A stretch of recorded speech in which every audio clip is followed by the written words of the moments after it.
Thutmose III had ordered thousands of men into a passage where they could neither fight nor escape. The road to Megiddo narrowed between the hills until Egypt's soldiers, horses, and chariots formed one long, exposed column. If the enemy controlled the exit, the men at the front would be surrounded while most of the army remained trapped kilometers behind them. His commanders had warned him. 2 wider roads could carry them safely around the hills. Thutmose rejected both. He entered the narrow pass near the head of the column, placing himself inside the same trap he had chosen for everyone else. For hours, the Egyptians moved forward without knowing whether an army waited ahead. Then daylight appeared between the rocks. The exit was close. Thutmose had gambled his army, his throne, and his life on what lay beyond it. And this was his first recorded campaign as Egypt's sole ruler. Until recently, he had possessed the title of Pharaoh, but another Pharaoh had governed Egypt. Thutmose inherited the crown as a child after the death of his father, Thutmose II. His mother, Iset, was one of the king's lesser wives, so the responsibility for governing passed to Hatshepsut, the dead king's principal wife and Thutmose's aunt. At first, Hatshepsut served as regent. She ruled in the young king's name until he became old enough to govern, but within several years, she adopted the royal name Matkare, took the symbols of kingship, and was crowned Pharaoh herself. Egypt now had 2 kings. Thutmose was not imprisoned or removed from the royal family. His name appeared beside Hatshepsut's, and his regnal years continued to be counted.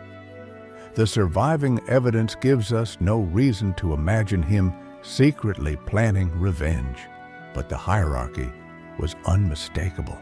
Hatshepsut stood first. She governed Egypt, commissioned enormous obelisks at Karnak, built her temple at Deir el-Bahari, and sent a trading expedition to Punt. Beside her, Thutmose grew from a boy into a young man. Little survives about those years, but his later career suggests that his education included the army, chariotry, and the administration required of a future ruler. Then, after nearly 2 decades as pharaoh, Hatshepsut died. Thutmose finally controlled the throne alone. Beyond Egypt's borders, the reaction came quickly.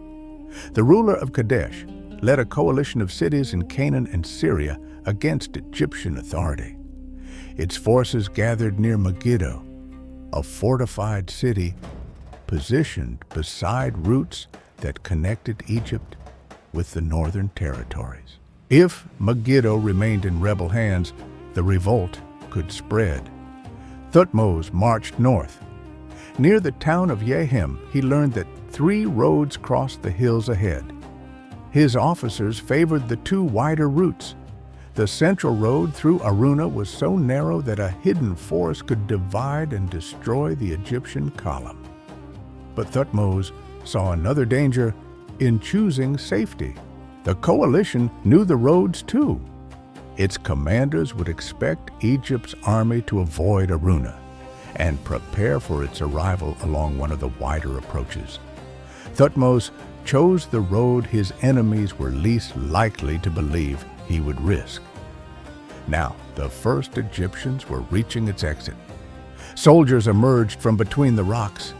No arrows struck them, no chariots charged. The coalition had watched the safer routes. Thutmose had passed between its positions and entered the valley before its commanders could stop him. But only the front of his army had arrived. Much of the column was still inside the pass. If Thutmose attacked immediately, he would face the coalition with only part of his force. He waited. The remaining soldiers, chariots, and supplies gradually emerged. The army reunited and camped south of Megiddo.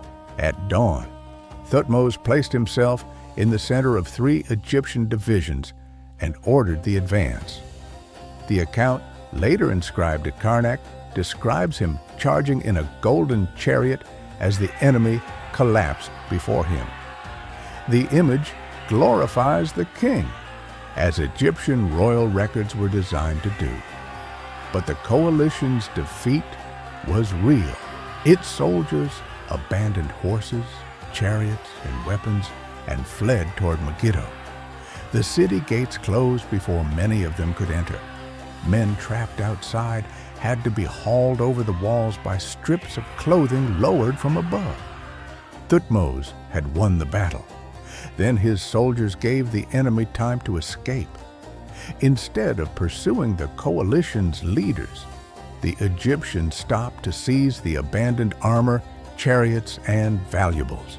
By the time they looked toward Megiddo again, the surviving commanders were behind its walls.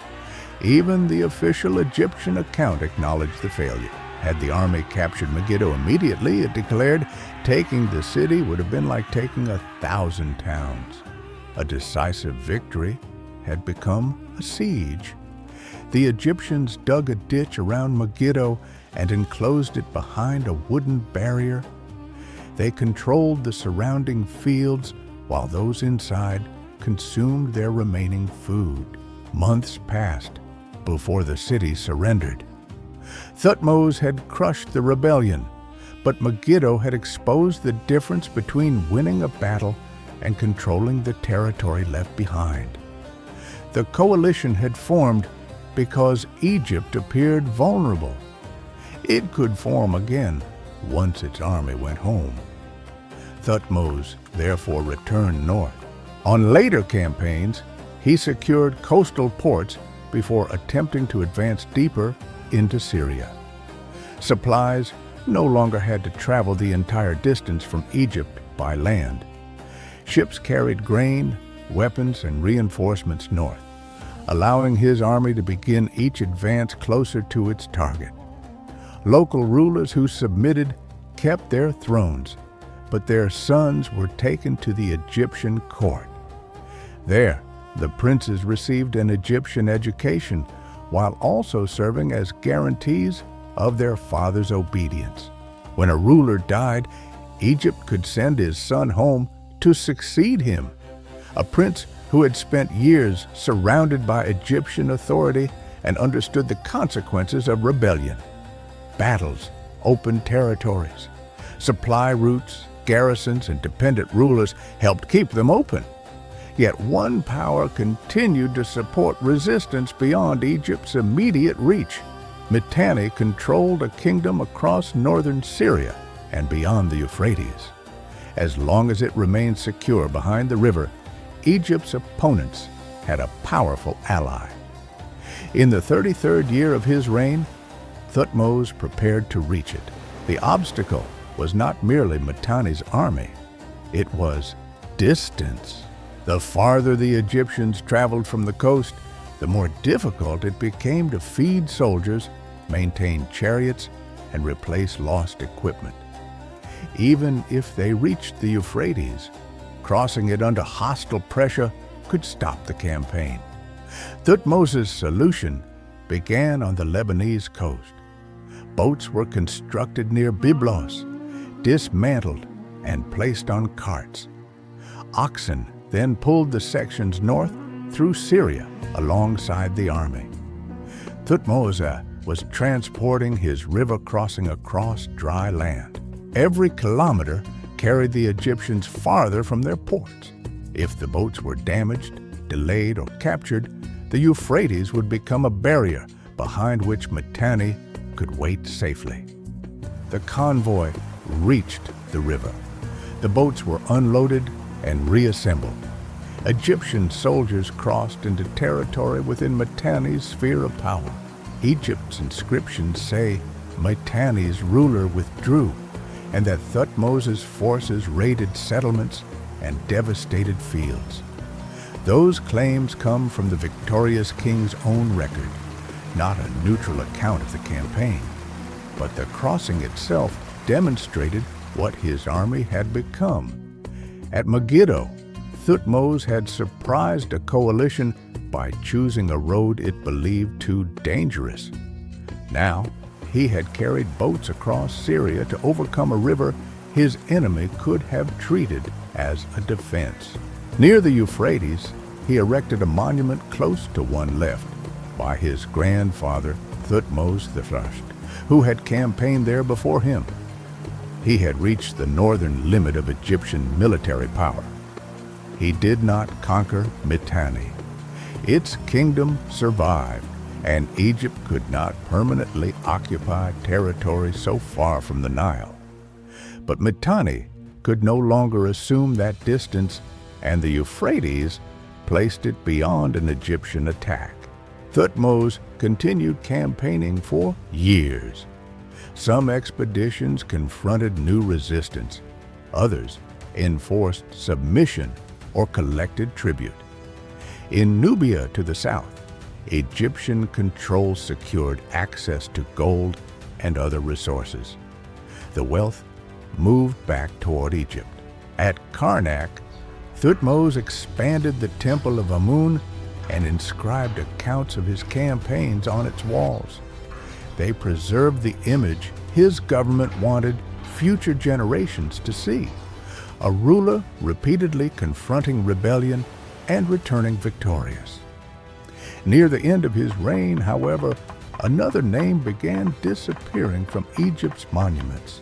Hatshepsut's royal titles and images had remained visible for roughly 20 years after her death. Then workers attacked many of her representations as Pharaoh. Statues were broken and buried. Royal names were removed or replaced. The destruction was selective.